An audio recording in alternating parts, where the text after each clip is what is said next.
howdy y'all, it's Russell back with Gwinnett Lawns and beautiful. Oh yeah, look at that sky. Atlanta, Georgia. Today is, what's today? It's July the 7th, right? July the 7th, 2025. And you saw from the thumbnail, the EdgitPro self-destructed. So this is what's left of the EdgitPro that was on one of the 2620Ts, and it had a catastrophic failure. I'm going to open the box truck and I'm going to show you what different hours on different EdgitPros look like, and then we'll talk about it. Oh boy, it's hot in this box truck. It's about 93 degrees outside. It says it feels like 97. It's at least probably 135, 140 in here. So I'm going to show you what an EdgitPro looks like that has, all right, see that one right there? This one has about maybe less than 20 hours. Let me see.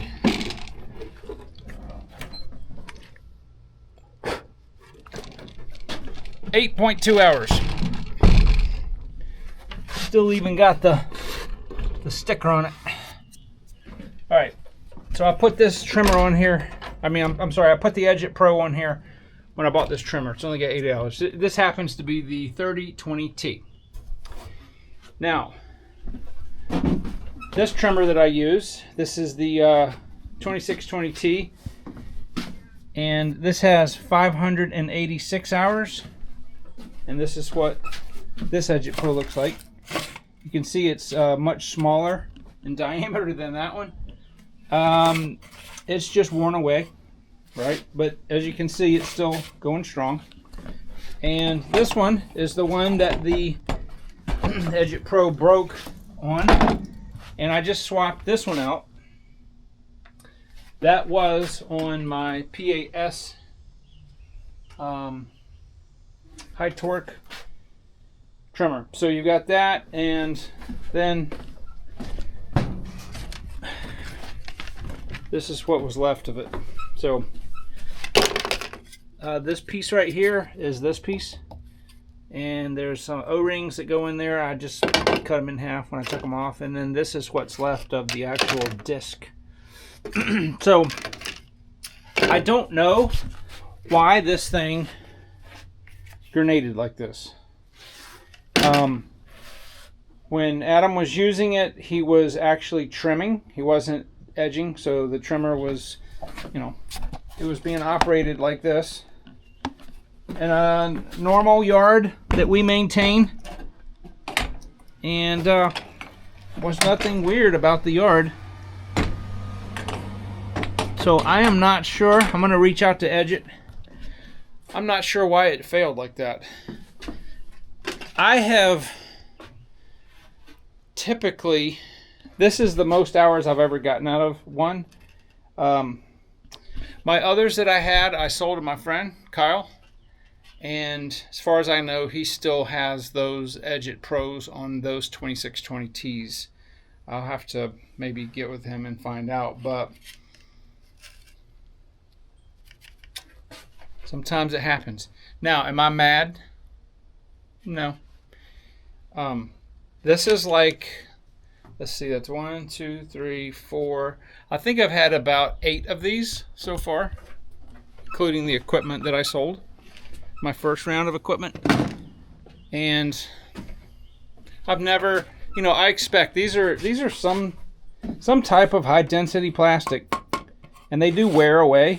You can see this one's not perfectly round anymore, but I actually like it to be smaller. Now, here's what I would suggest, and I will, if they let me talk to the guy. I talked to him one time a long time ago and asked him if they made one of these for the Husqvarna trimmers, which they don't, because the shield, which comes factory on the Husqvarnas, is attached to the trimmer tube. These are the actual debris guard is attached to the head of the trimmer. So echoes and steels are attached to the head of the trimmer, and the Husqvarnas are attached to the actual tube. So that makes it, I guess, difficult or impossible to put one on in Husqvarna. I don't know. They said they were working on it, but I don't guess they ever got it figured out. But my suggestion is going to be to make this out of aluminum instead of plastic. It will cost more, a little bit more, but it would probably be extremely durable. So I'm going to see if I can talk to the people at Edgit, and I am going to report back on what the disposition of that conversation is. But I would like to ask you guys, if you use the EdgitPro, number one, how many hours are you getting out of it? And number two, have you ever had one catastrophically fail? I'm not talking about just, a piece of it breaking off, but actually have it fail like this, just blow up like a hand grenade. But I love them. Rarely ever do I even use the blade edger anymore, unless it's super hard packed against like a driveway where cars have been rolling over it and it's clay and the string just can't dig in there, and that's pretty bad. But it does happen every once in a while. But even if it's super overgrown, I would much rather use the trimmer. It is so much faster and more efficient, especially if you're using the .130 line. But yeah, that's what that is. So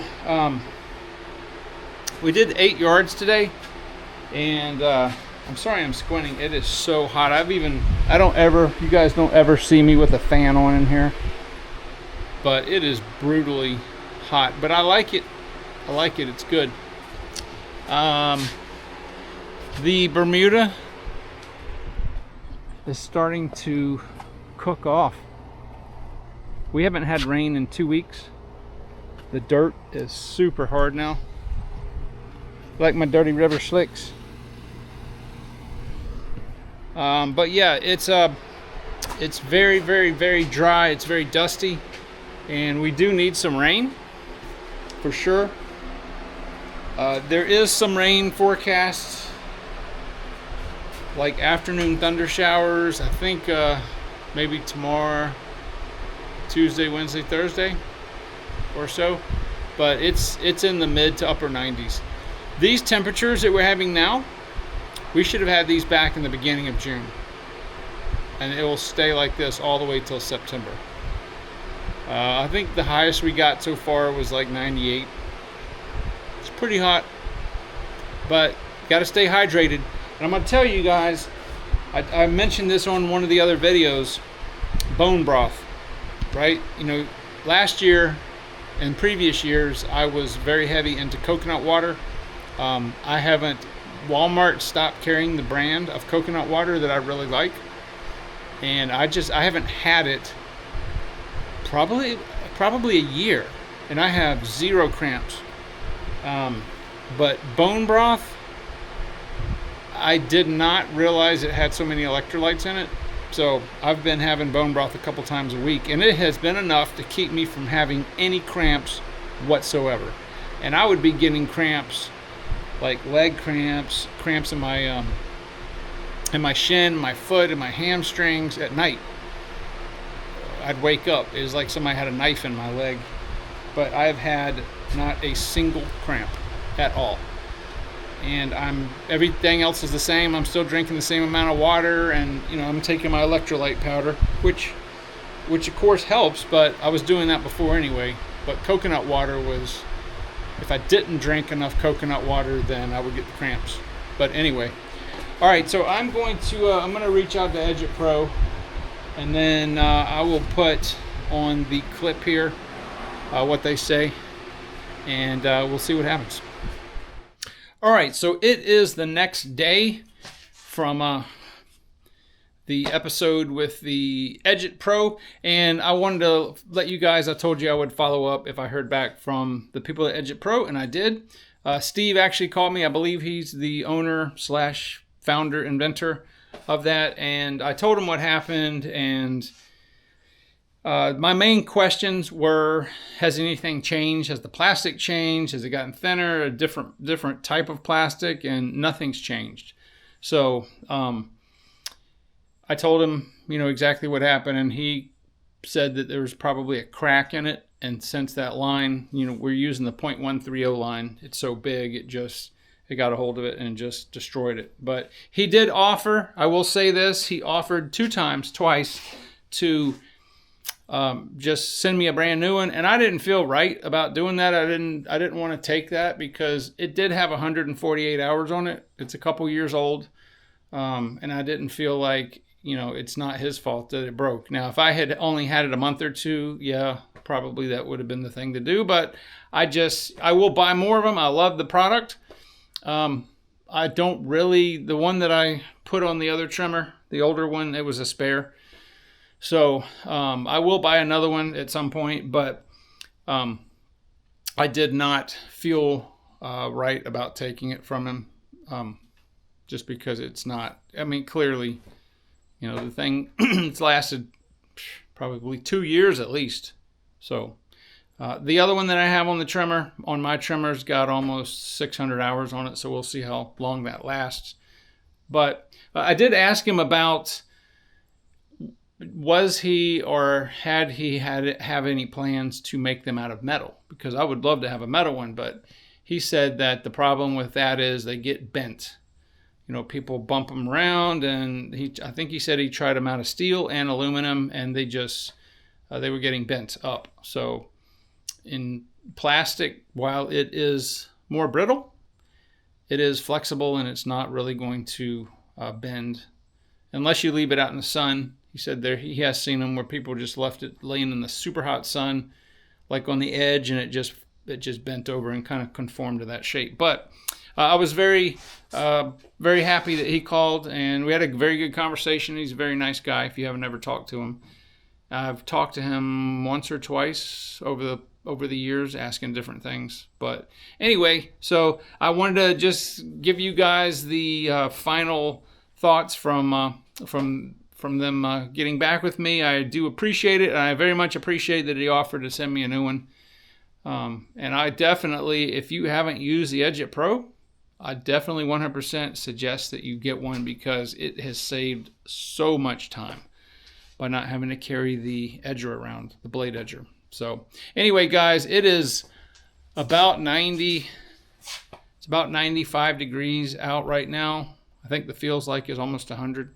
It's very humid out, and we did 8 yards today, and it's 4 o'clock right now. So we started early and got done a little bit early, around 2 something, about 2 o'clock. So anyway, I'm going to go ahead and get inside in the air conditioning, get something to eat, and I will talk to you guys on the next video.